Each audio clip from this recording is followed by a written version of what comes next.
I aquesta és casa nostra, perquè junts serem més forts. Vine amb nosaltres.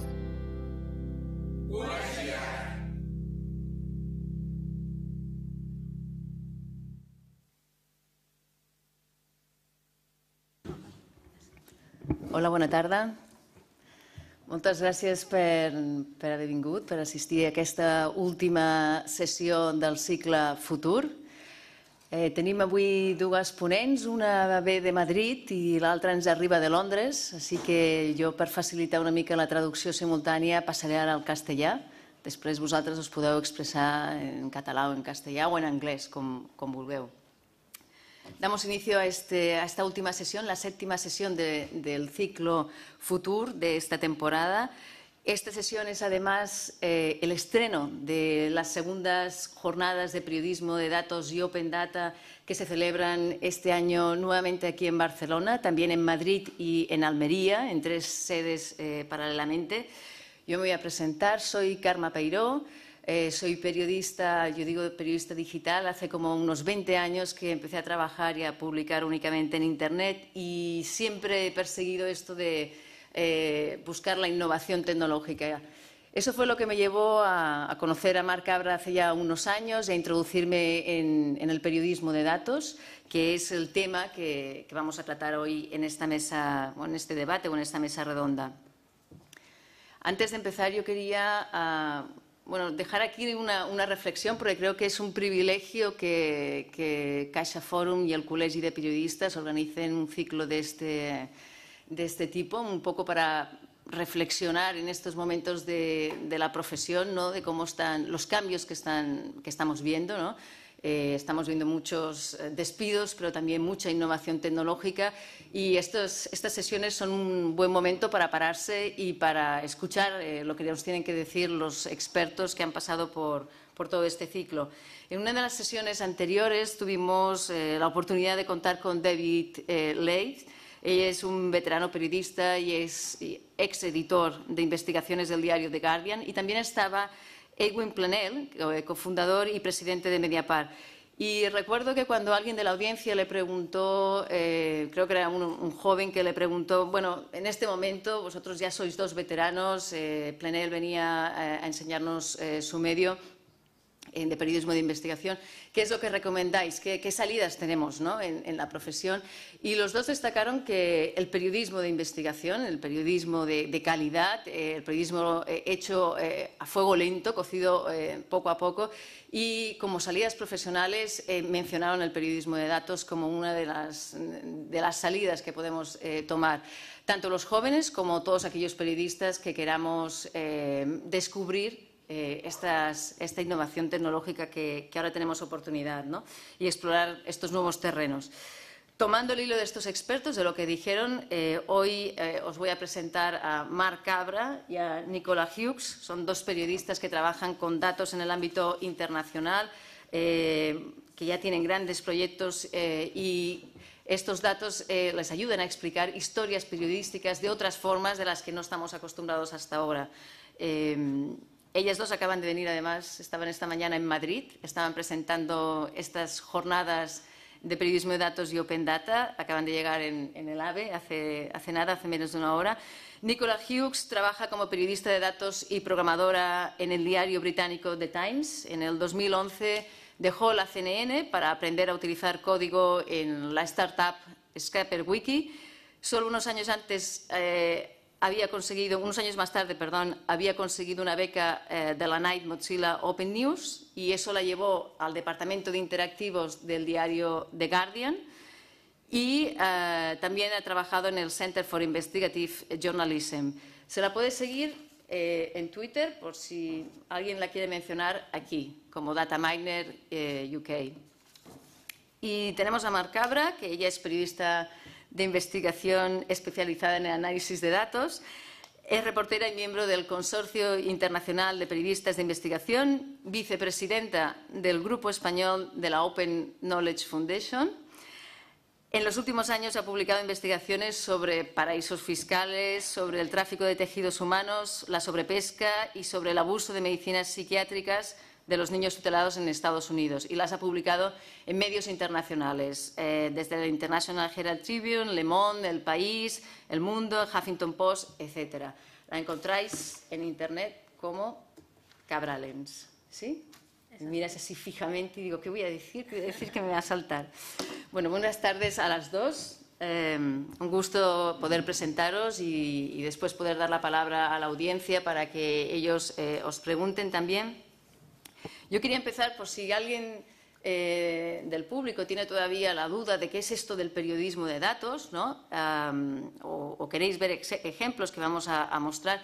Yo lo voy a simplificar mucho, vosotras lo vais a profundizar después, pero yo diría que es hacer el periodismo de toda la vida, en muchas ocasiones un periodismo de investigación que lleva meses o lleva años, como ya os contará Marc Cabra en varios ejemplos de paraísos fiscales, solo que ahora buena parte de las fuentes de información son datos que muchas veces, la mayoría de veces los podemos encontrar en Internet.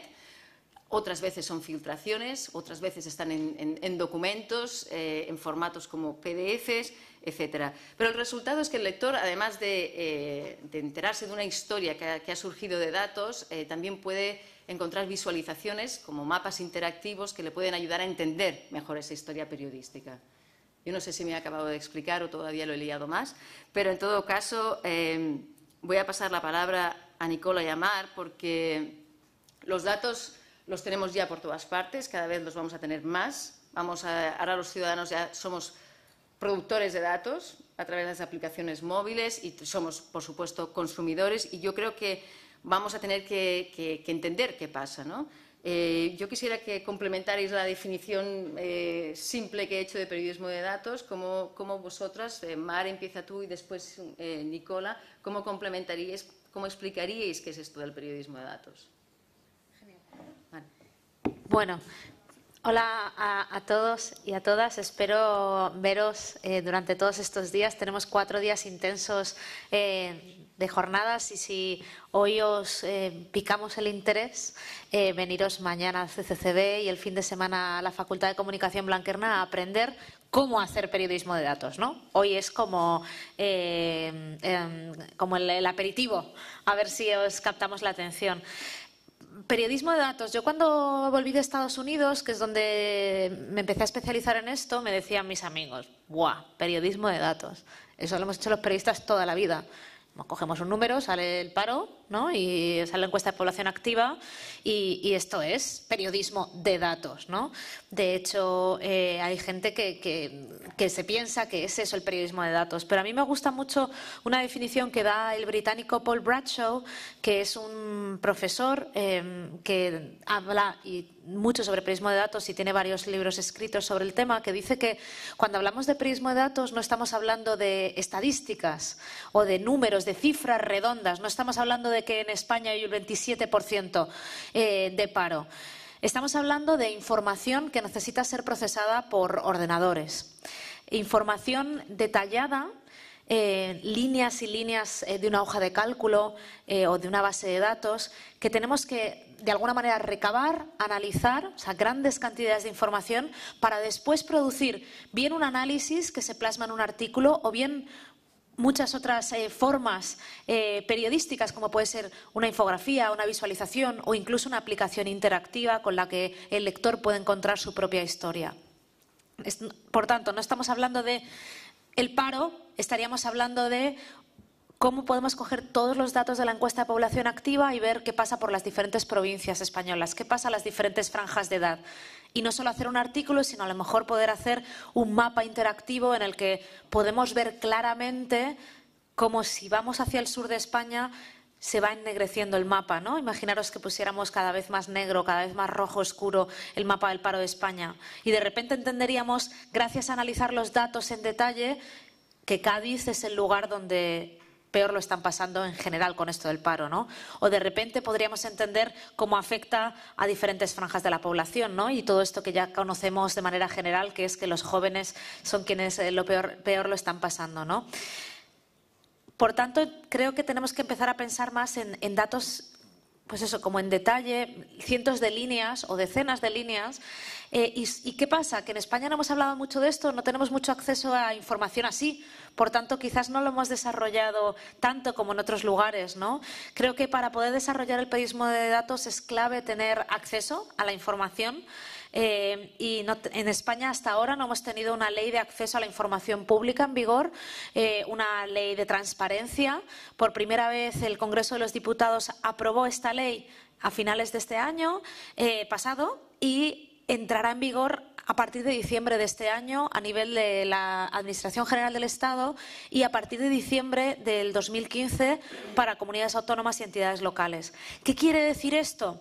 Que va a cambiar radicalmente la manera en la que hacemos periodismo, porque ya no solo los periodistas, sino cualquier persona va a poder acceder a información pública y va a poder acceder a datos. Pedir bases de datos, por ejemplo, de contrataciones públicas, bases de datos de subvenciones, bases de datos de beneficiarios de algún programa de ayudas, por ejemplo. Y eso quiere decir que entonces los periodistas vamos a poder hacer un tipo de periodismo que hasta ahora nos era muy difícil, porque muchas veces nos encontramos con el gabinete de prensa bloqueando nuestra pregunta, ¿no? Ni siquiera dándonos el dato redondo.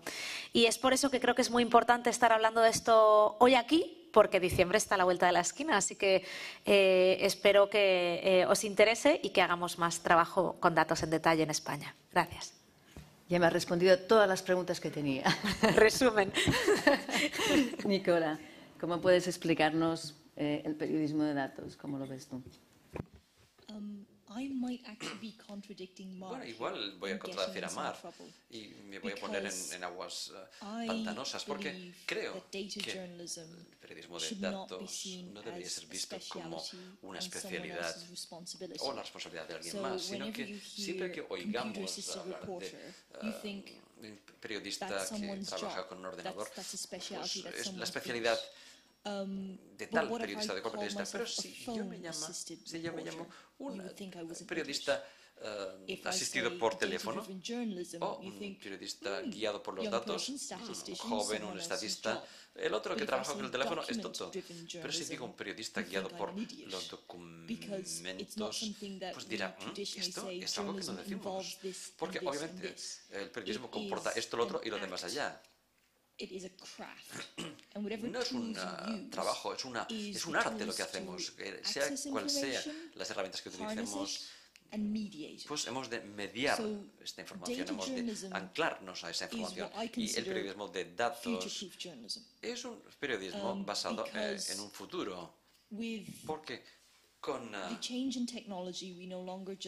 cambio tecnológico ya no utilizaremos un teléfono y una máquina de escribir, sino que utilizamos el ordenador e Internet. No tan solo ha cambiado la forma de recoger la información, pero ¿cómo publicamos esa información? Internet es gratuito en infraestructura y distribución para miles de millones. Es una oportunidad masiva que muchas organizaciones de datos se han dejado pasar.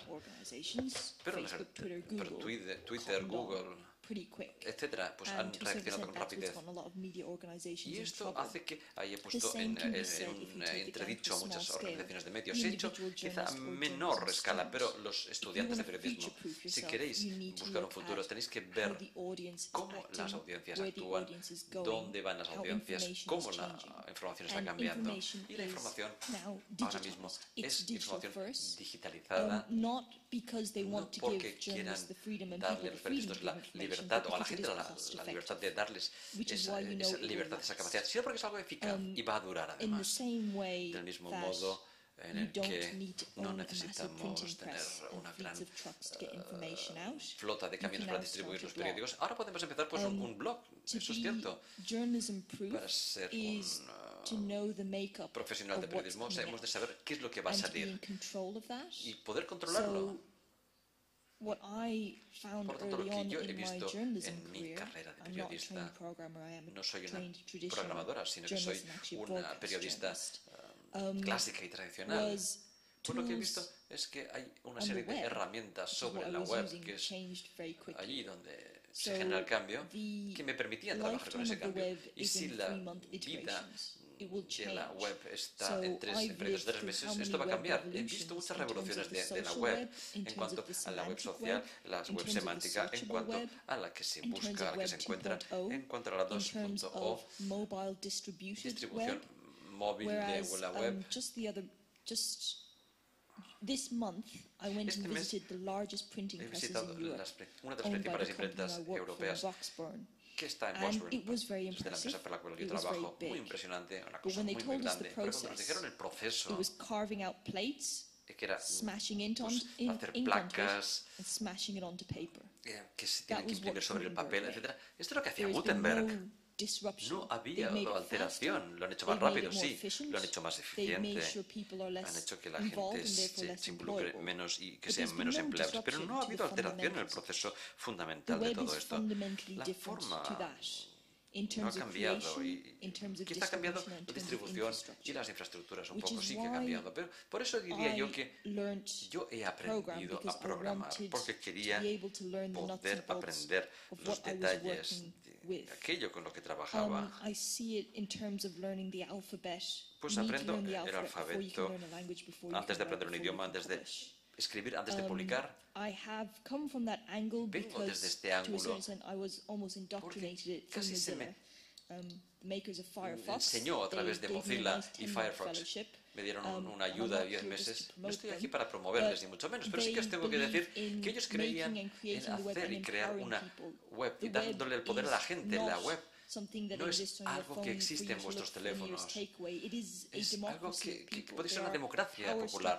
Hay estructuras de poder que participan allí. Hay libertades y derechos que también participan allí. Y sobre todo tiene que ver con las libertades de expresión y se ancla en el periodismo y en la libertad de expresión que provino de la imprenta de Gutenberg, que permitía, que dio el poder a la gente de tener acceso a la información más que otra cosa. Por lo tanto, esto me maravilló.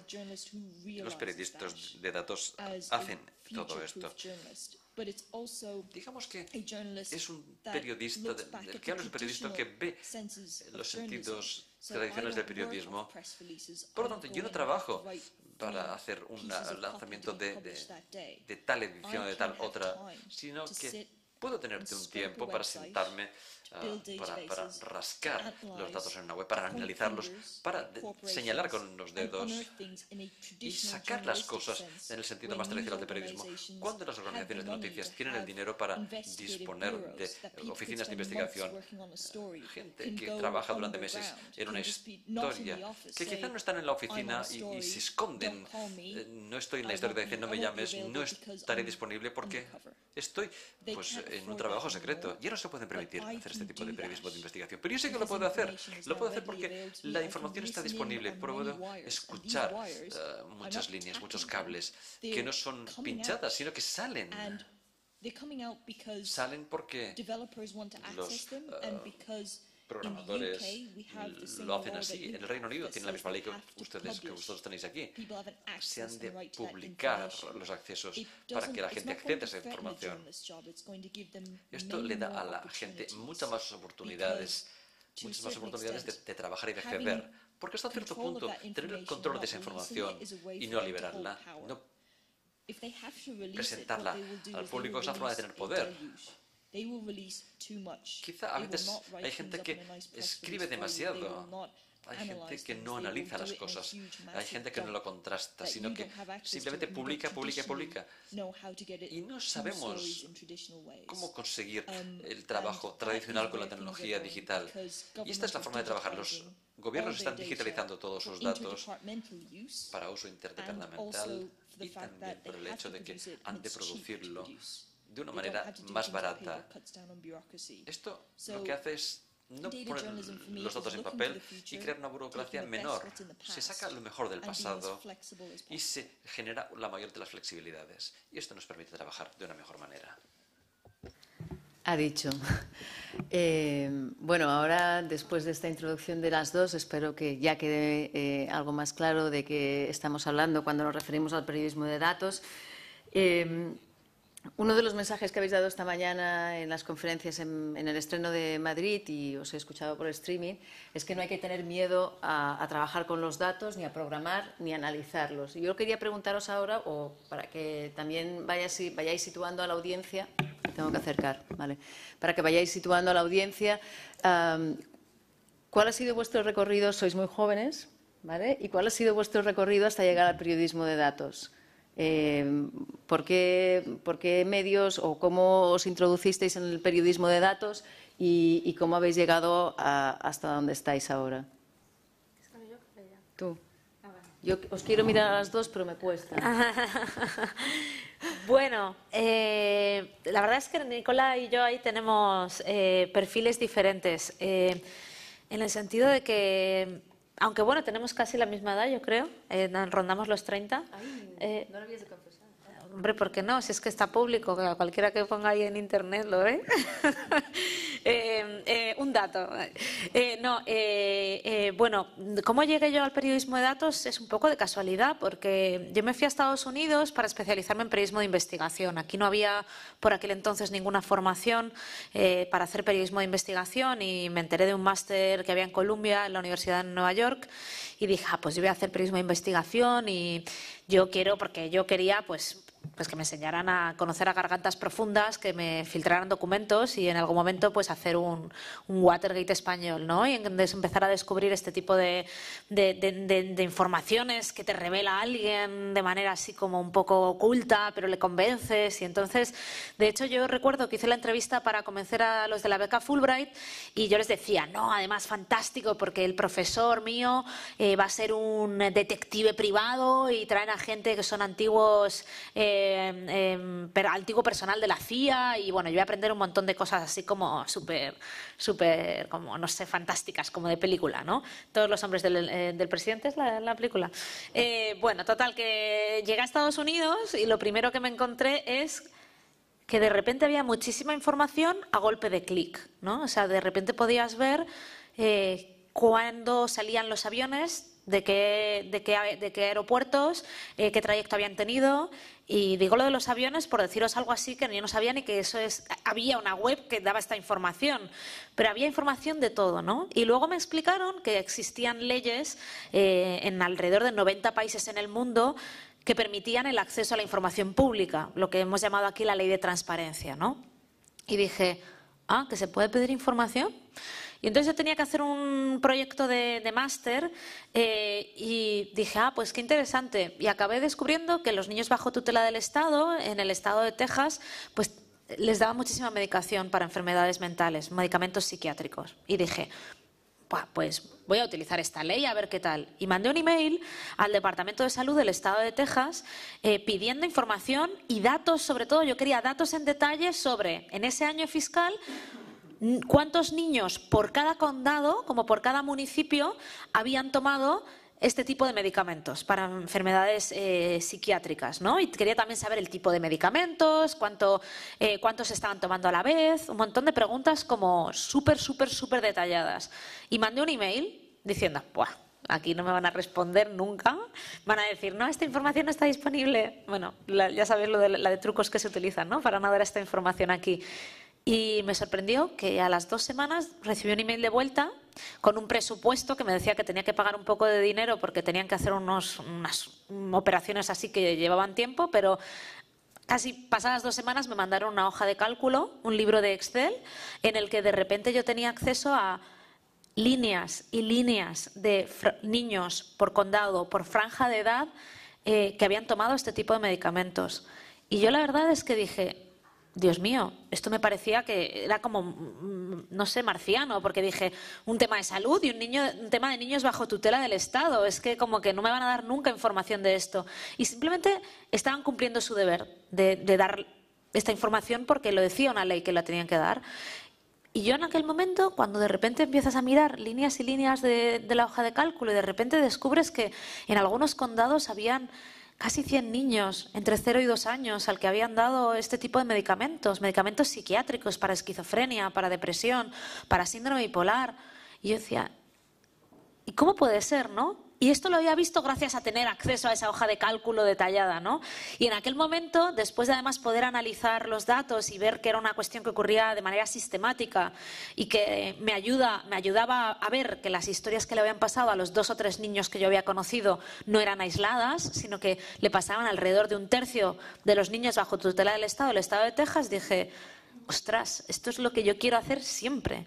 Digo, como que me enamoré de los datos en aquel momento y desde entonces, pues bueno, he estado intentando ampliar mi formación, ¿no? Decía que Nicola y yo tenemos un perfil un poco diferente porque ella sabe hacer muchas más cosas que yo.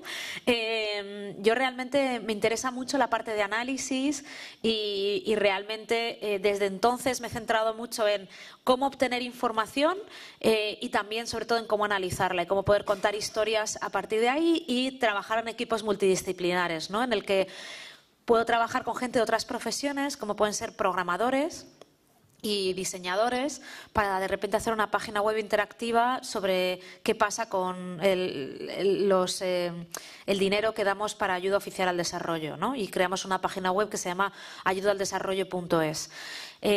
Me ha permitido de repente darme cuenta pues, de cosas como tan estúpidas como que el informático sirve para mucho más que ayudarte cuando se te queda colgado en el ordenador, ¿no? Yo recuerdo trabajar en la tele antes y que llamábamos a los informáticos cuando teníamos cualquier problema de estos de se nos queda colgado el ordenador o el vídeo no nos funcionaba, no nos enviaba, lo que sea.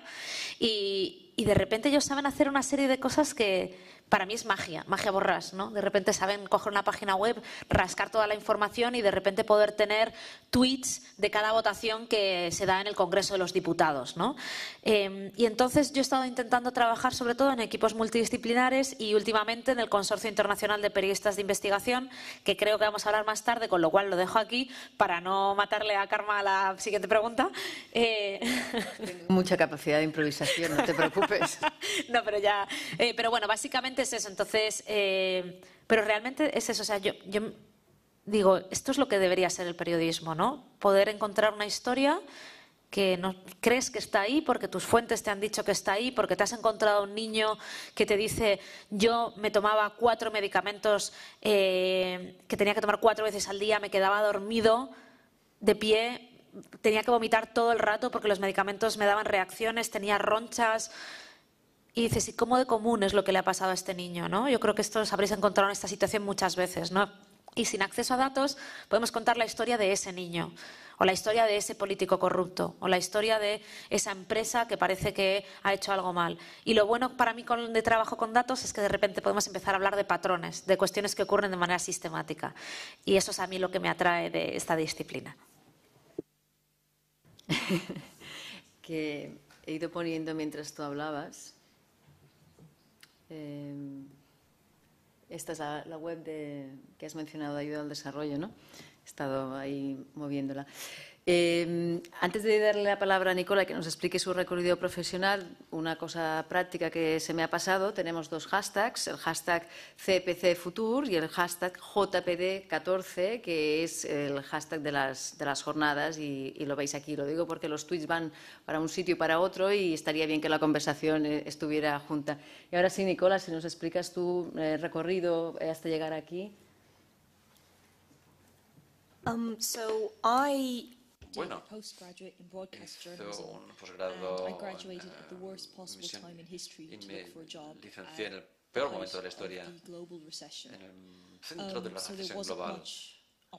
Pocas oportunidades es lo que había y lo sabía, pero como dice el dicho, si te dan limones, haz limonada. A partir de una beca que hice, pues trabajé en CNN International como ayudante de producción y eso parece mucho más bonito de lo que realmente era el trabajo. La gente sabe que los títulos son una cosa y el trabajo es otra.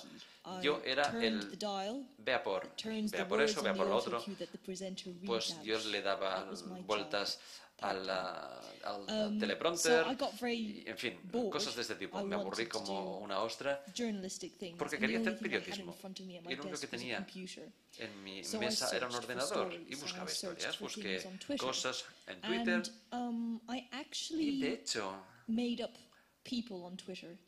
conocí gente en Twitter que empezó a hablar de cosas. Y en la galería de noticias pues teníamos un cámara que hablaba con un colega que pues iban a muchos clubs y tomaban muchas drogas y hablaban de los distintos nombres de los cócteles de drogas que se metían.